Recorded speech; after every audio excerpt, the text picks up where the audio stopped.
bars in a rave. Man, I go hard like Santan. Who's seen Kevin De Bruyne's car or Harry Kane's car I've never seen or Kevin De Hazard's Bruyne's car or Ericsson's car or David De Gea's never seen their car? car. You can't say it's about being a star because all these men are stars, big players in the club. We don't see the car, but when Lukaku goes Sainsbury's, we know what he's driving. Now, why is that? Like, come on, wake up, people! It's too annoying.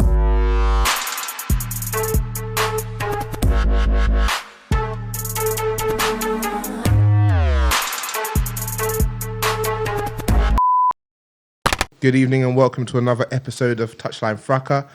Today we have an all-star cast and Lewis. So on my left I've got Meads. How you doing? saying, peeps? What you saying? Happy guy to this evening. Oh, here we go. We're gonna say Chelsea won, so I'm in. The correlation's there. Like I don't put it together. I don't ask you to come. You just only come at certain times.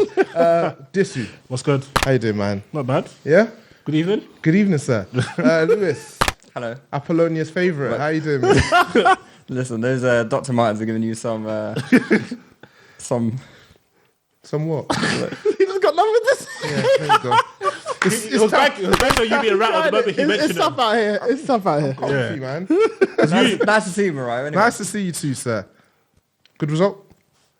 No. No? No. Cool. So Lewis has asked me to mention the fact that you guys need to subscribe to the iTunes. It's got like 500 subscribers, and we have about 6,000 listeners. Yeah. So something's not adding up. You got it completely wrong. It's it's reviews. We need reviews. Yeah. Okay, but you want them subscribing as well, no? Yeah, of course. But we have more than 500 subscribers. How many do you have now? Don't know. But it's More than 500 subscribers, but much more people listen. So please subscribe in. Lewis, do your thing. Okay, guys. Make sure you. God, what am I even talking about now? You're supposed to. Don't try. I didn't like that segue at all. Like Lewis being on. And Lewis, you know what's good? You know what's so good about that? Lewis was giving the bigger this a second ago. Oh, Morale, you need to do this. Can you keep that in? Can you keep that in? Keep it in. Of course, it's being kept in, guys. Look, if you haven't noticed already, we've obviously been posting all our videos on YouTube. So you can subscribe to us on YouTube. Make sure you're doing it. If you haven't done it already, I don't know why you haven't done so already. I just want to give a big thank you to everyone from our Patreon account who's actually, become a patron, and they you get access to all sorts of exclusive content, the opportunity to send in exclusive listeners' questions that definitely get answered on the show. But yeah, you can go to www.patreon.com/Touchline Fracas and you'll become a Touchline Fracas member there. Back to you, Moreau. Cool. So I guess we have to start off where we start off. Manchester United versus Liverpool. Disu, give us a quick, well, doesn't need to be quick, but just give us a summary of your thoughts, your feelings. Boy, where do you start? When I saw the lineup, all I could think was Mourinho needs to be arrested. Okay, just give us a quick rundown of the lineup. So it was DDG in goal, a back five. Notice we never play well with a back five, but obviously he wants to persist with it. So it was Dalot, right wing back, Ashley Young, captain, left wing back, Darmian, centre back. Okay. It was meant to be Smalling and Lindelof, but Smalling got into the warm up, so that's how we got on by, who was actually our best player, funny enough. And then we had a midfield two of the Chuckle brothers, that's Herrera, Matic. That could have been any two of our midfielders and I wouldn't have been surprised. To be fair. And then we had like Lingard in like the number 10 slot off Lukaku, but Rashford playing like left attack. What, floating kind of? No, just left attack. Okay. So we had like no right hand side, so that's neither here nor there. So that was our attacking line. That was our lineup. And as I said, I think it was in our group chat. So when we play, we're the only team that plays three. Well, when we play three at the back, it's actually a five. Everybody else plays three at the back. Yeah. We don't play. Most people play like 3-4-3. So in the wide areas, at least they've got two people there. Yeah. We just play like a flat back five or two centre mids, and then the rest of attack. Yeah. So when you get back is exposed. Yeah. So when you get into the middle third and the final third, they're doubling up, sometimes tripling up if it's a midfield three. So the left or right centre mid could come out to that side, triple up on our right or left wing back, and Matic and Herrera can't come out because if they come out, it becomes 2v1 in the middle. Yeah. Do you see what I'm saying? So Liverpool will find a lot of spaces in and around our midfield area.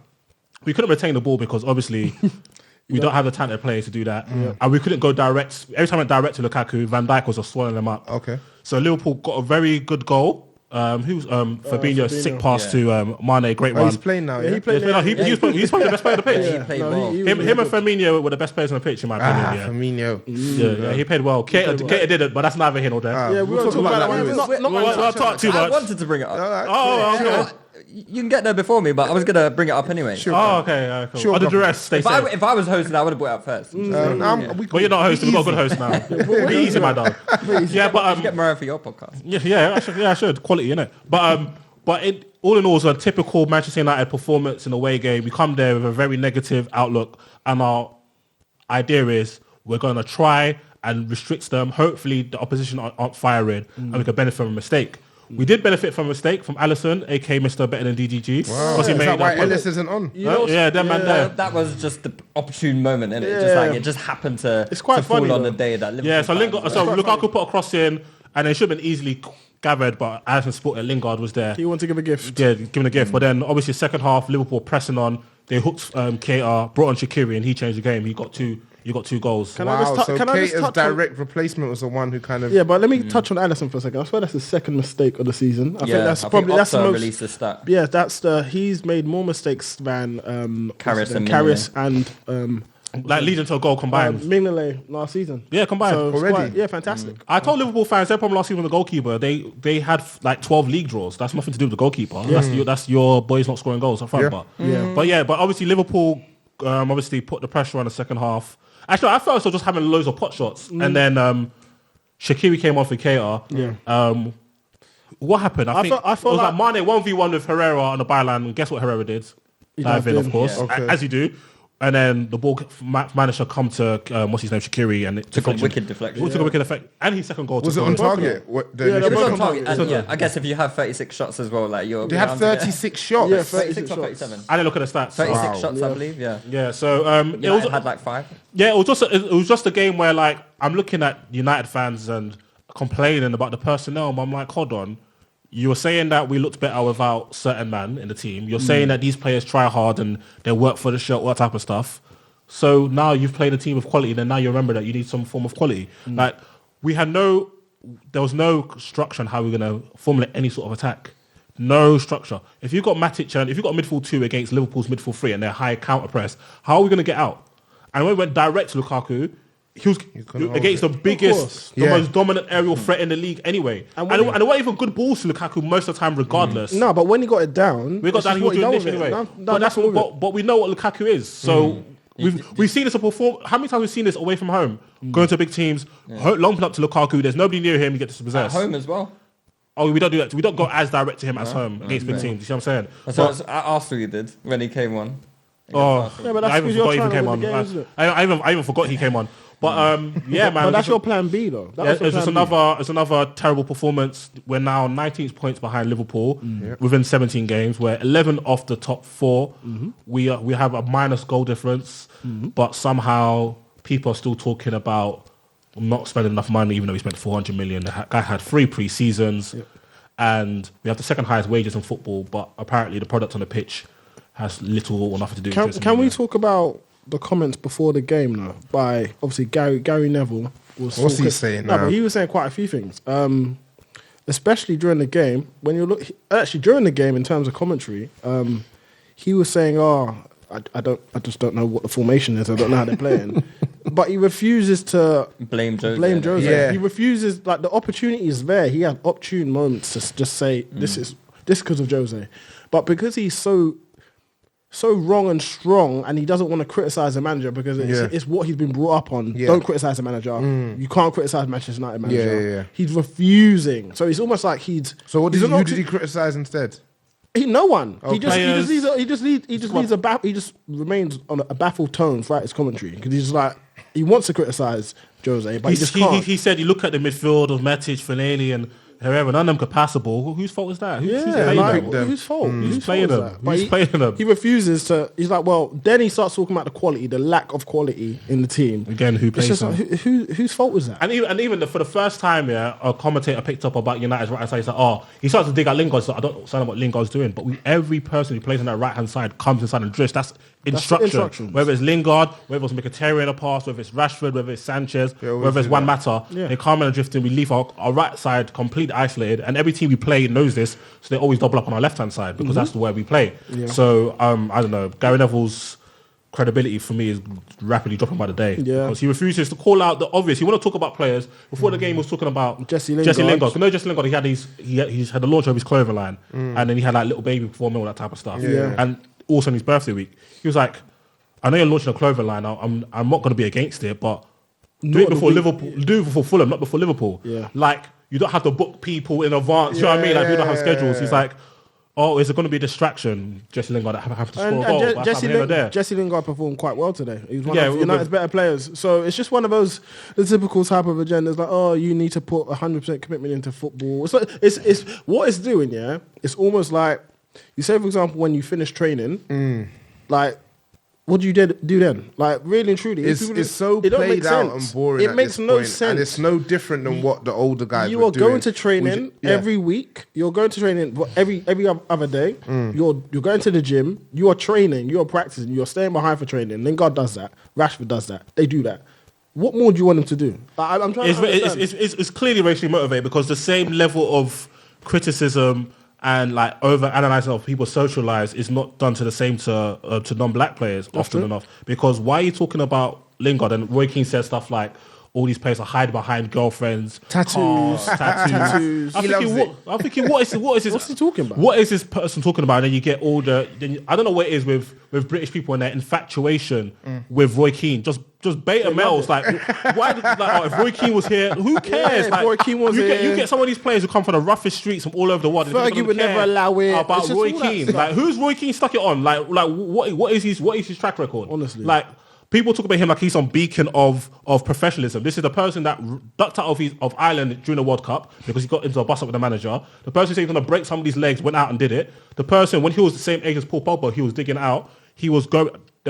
People may not knew that on Tuesday nights, Roy Keane was out on the slosh all the time, but he's talking about professionalism. Yeah, it's crazy. A man when he was captain, he dug out about 6 to 7 players. Yeah, under minor managers. They forget when it was them. Like, I'm proper, and it's lead on for the Raheem Sterling thing. Yeah. So now everyone wants to talk about Sterling and racism. It is a culture where certain people's lives are questioned and they don't do anything wrong. It's like we live in a country where John Terry is still revered. He not only was to a degree. No, he's revered. Like he's still revered. I thought everyone still hates John Terry. I think everyone hates John Terry. No. Personally speaking. No. He's still revered. He's still revered. Yeah. And this is as in liked. Like went to Villa. Yeah, they're getting a real leader. Yeah, and bro. bring them up the table. Is that fam? Is that football related for him? I think as a character. I think he's held up as like a beacon of what you want. In a professional footballer, yeah. Yeah, somebody who's gonna sleep with his teammate's wife, and then racially abuse fellow pros. But you know that's not enough. But that Raheem Sterling, look at him buying cars. I was so happy. I was so happy when Raheem scored because I knew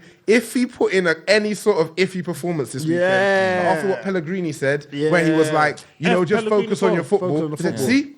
Now look, he's talking in his football suffrage. Just going back to Gary Neville, I saw a tweet earlier actually that said that Gary Neville was notorious for going off and doing his business deals. Yeah, like everybody does it. They all did it. They train 2-3 times a week max. Yeah. Like, and especially during these where the games are congested, they're training once. Yeah. They're not training all the time. Like, I don't understand. And it's so annoying. Like and it's always with a certain players that said they should like all the time they spend on social media. It takes the amount of time it took you to tweet that is the amount of time it took to post. And they're not on social media all the time. Like I follow Manchester United players like Pogba, Rashford, Lingard. They might post maybe 2 or 3 times a week on Insta stories. Yeah. You know what I mean?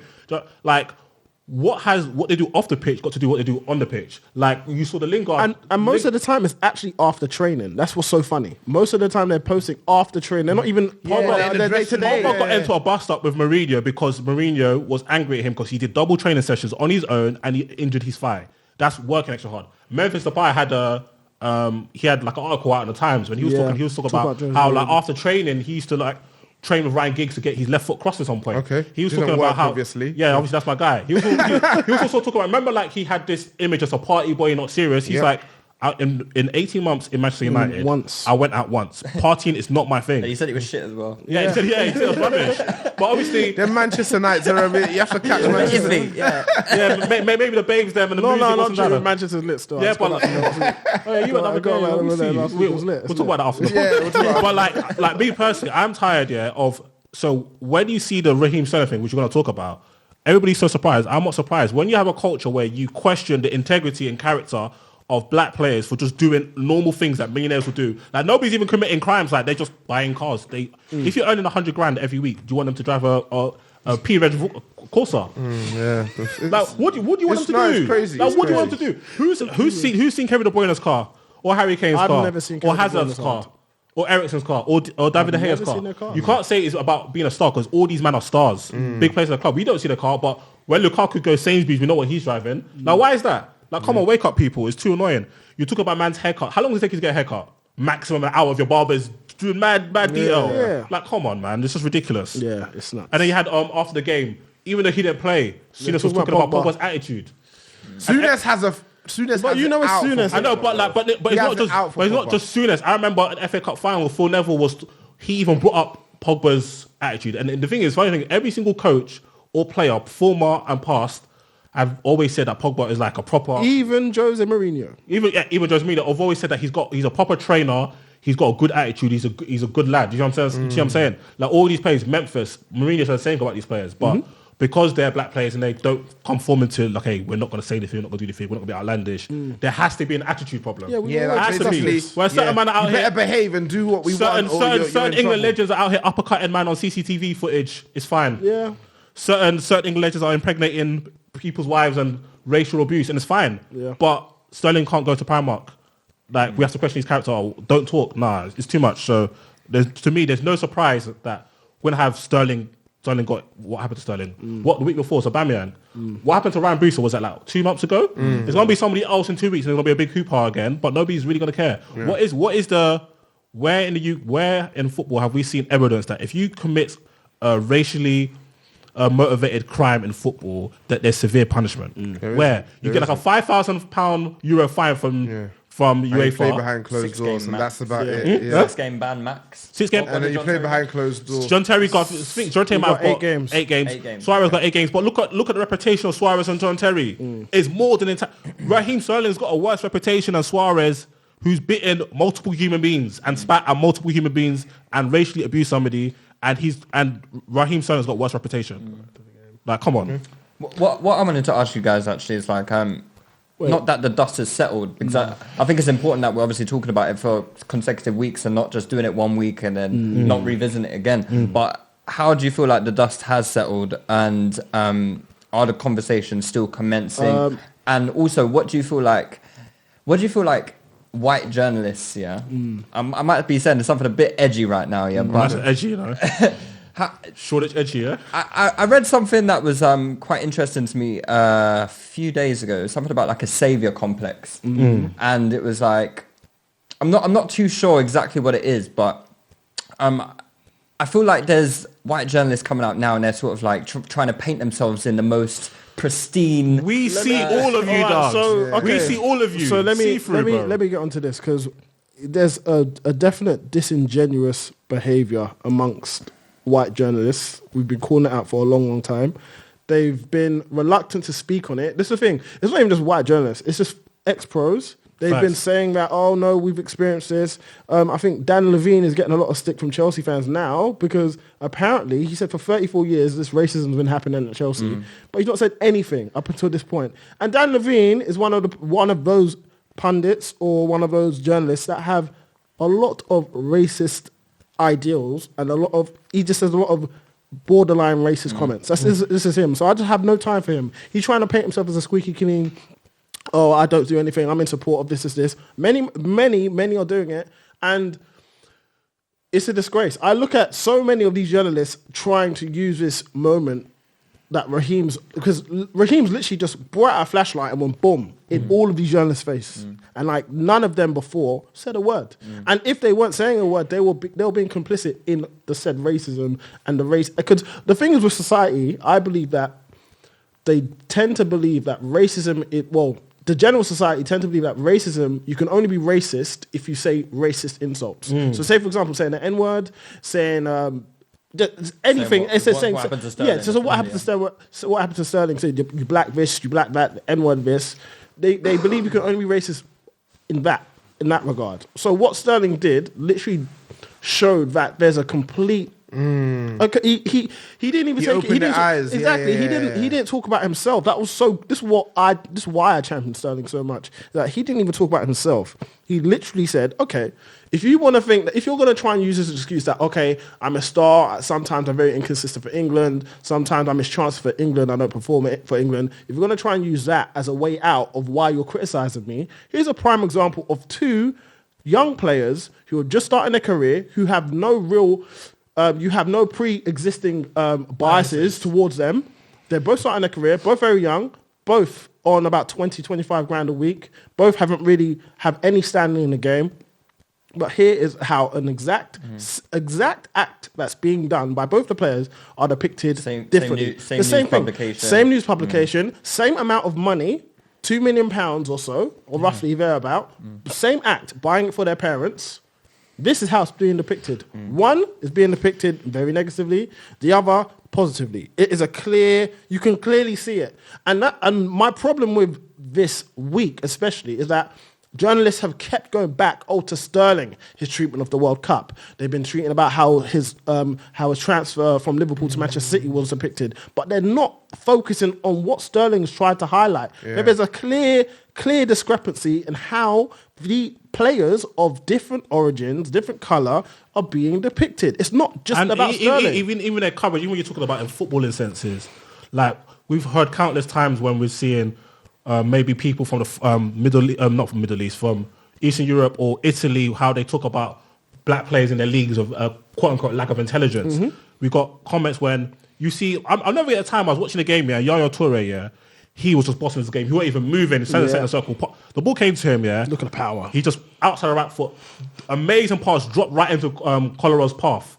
And the commentator, look at the pace and power, Yaya Toure. I'm like, he didn't even move. That was pure I technique. think that was against West Ham as well. I remember this day. That was pure technique. And like when you talk about like some of the most talented players in the world, we talk about the likes of Mbappe and Neymar and Yaya Toure and Pogba and Sturridge, like when they do something technical, it's always reduced to the athleticism. Like they can't be just generally brilliant because of the technical aspects of what they're. So there's so many just different, even the way the players are covered. I even gave an example of how they cover Sterling, Lingard, Rashford, Memphis Depay, Lukaku, Pogba. Like their personal lives are always covered, like every aspect to try to make him look like these are the rich. But when it comes to the actual footballing style, it's reduced to two facets, pace and power. Yeah. That's literally what. We had a guy on, what's his name?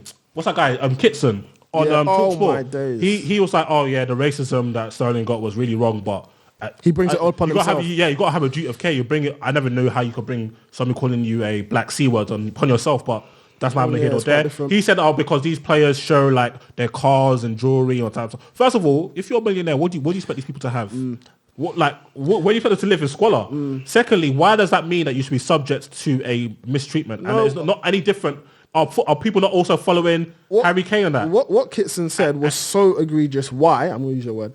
So egregious. Why? Is because he literally said, I decided to go on Raheem Sterling's Instagram account to investigate. He said, I decided to just investigate. I'm like, well, he's a victim here. Why are you trying to investigate? What are you investigating? Yeah, you're trying to and he's like, find okay, well, I went on his Instagram account and he only had one picture of a car, but I think he deleted all the rest from back in the day. Well, okay, great assumption, because Sterling barely posts any pictures of his cars or anything, but that's neither here nor there. So then you look at Dave Kitson's account, what do you see? Ferraris. LV millionaire sunglasses. Classic cars. Exactly, yeah. Rolex, everything. And then on top of that, this multi-layered. On top of that, what do you see? He is purposely misidentifying black players, purposely misidentifying other players. Just that's his form of banter. You see what I'm trying to say? So again, people say, "Oh no, it's not racist. It's just banter." But you have like Simon Jordan saying Pogba was dressed like Dr. Dre. Like, have you ever seen Dr. Dre doesn't dress any like. He what wears are you t-shirt talking and about? jeans, bro. Like, Every day. He got time for swag. Every like, day. You know what I mean? Like, he's like, he's moving like a rapper. Why? Because he's black and he's wearing a tracksuit. Like, it's just crazy. And then when something racist happens, then now everybody's trying to put out their press statements. Like Gary Neville, the guy. He's a disgrace. He makes me sick because I still can't believe that he was getting commended for saying Sterling came to me 2 years ago saying about why am I getting attacked And like I did this? nothing. And I'm in games. I remember I told you like, when I went to the game how in the stands you could hear the taste for Sterling. He's like in the stands you can hear it in England games. You've done this for 2 years. You've come on Sky Sports every single week for 9 months. And when people are, and you said niche. And now someone come, you'll come. Now they'll come to just get in the bin, bro. But it's disgusting because Get in the bin. And Carragher. He said nothing. He said nothing of any credence at all. He said, "Oh, Sterling came to me and he felt he didn't know what was going on. He didn't know what to do. He gave him no advice anyway. Yeah. He said, oh, just get on with it. We love you, Raheem." What? Yeah, there's a. What are you talking about? And everyone's saying, and everyone's like, "Bravo, Gary Neville. This is I the can't believe truth." it. I'm like, what are you very, talking very about? honest and truthful. What But are you that's what I feel talking like about? A lot of that has happened What in are the you last talking couple of about? days. Is a lot of journalists have actually now come out and they're like, I had this occasion once where I it's just encountered a black embarrassing. male and I It's did this, like painting themselves up. It's to like be it's heroes like kind it's of like it's thing. like that kind of when you call somebody out for being racist and say, "Oh, but I've got a black mate." How can I be? Yeah, Oh, my yeah. girl's black. Trust me. We're seeing a lot of that. I eat jolly rice as well. Yeah, Like, we're seeing a lot of that. Get over here, man. Genuinely seeing a lot of that, and it's embarrassing. And it's not even so. Again, when we're talking about the racism in football and in society in general, people like to do this thing where they want to shine the light on particular people again, just to deflect from themselves. So Liverpool do it a lot. Liverpool fans do it a lot. Where they're like, "Oh no, we don't do any racism, blah blah blah blah blah. Oh, look at Chelsea. Oh, look at Spurs. Oh, look at this." Because they're doing because a subset of fans. Because I don't believe a lot of people actually want to tackle racism. I feel like they want to blame. A lot of it just wants to be blame. Oh, Deflections. we don't do anything. Or they say, see, racism, for example, is a Chelsea problem. They're like, black Chelsea fans, they're disgraced. Yeah, I don't It's get- I it don't get make- that angle. Let me just land this. You know why? It doesn't make any sense. Why? Because I didn't know that it's only Chelsea fans that are capable of being racist. I'm fairly certain I saw on Twitter the other day that I think it was a man from up north racially abusing many people on a train back to London. I'm not like, hold on. It just doesn't make any sense. It's a reflection of The society. racism that we see in football is literally a reflection of what we see in society. So racism doesn't just appear in Southwest London. I'm sorry, it doesn't. Yeah. And the fact that some fans decide to say, "Oh, racism is just a Chelsea thing," it's reducing the issue. It's reducing the fact that racism actually is prevalent in society, let alone a specific team. I don't know how It's they dumb. did that because the week before we saw a Spurs Spurs do it. fan and Liverpool, your hero that Liverpool fans and Liverpool media still revere Luis Suarez. He called Patrice Evra what he called him. Not only did they wear T-shirts backing No, Luis Liverpool Suarez, actually brought out T-shirts to back in him. support of When Luis every Suarez. time Patrice Evra returned to Anfield, he got booed for being racially abused. So I'm crazy. not trying to hear it. wild. And the boos were like, if you can hear a boo on TV, that's not 2 man. Yeah. That's not 20 man. That's a few thousand. You get me? Yeah. So that's a significant enough percentage. So I don't want to hear nothing about I saw a Liverpool fan do a thread. And Yeah, it was ridiculous. I was laughing. And about racism in Chelsea, but you support Liverpool and your picture is of Firmino, who allegedly racially abused Mason Caballero, Holgate. So Holgate. that's neither here nor there. But There you go. yeah, There you go. it's just a shame. Yeah, I think I'm going to be interested to see how things carry on over the next few weeks. We'll keep stepping on next. I'm sir. hoping the discussion will continue, and if it doesn't, we're going to continue anyway because it doesn't change. We've been doing that for years, isn't it? So- So Yeah, we keep it going. When I spit bars in a rave, man, I go hard like Santan.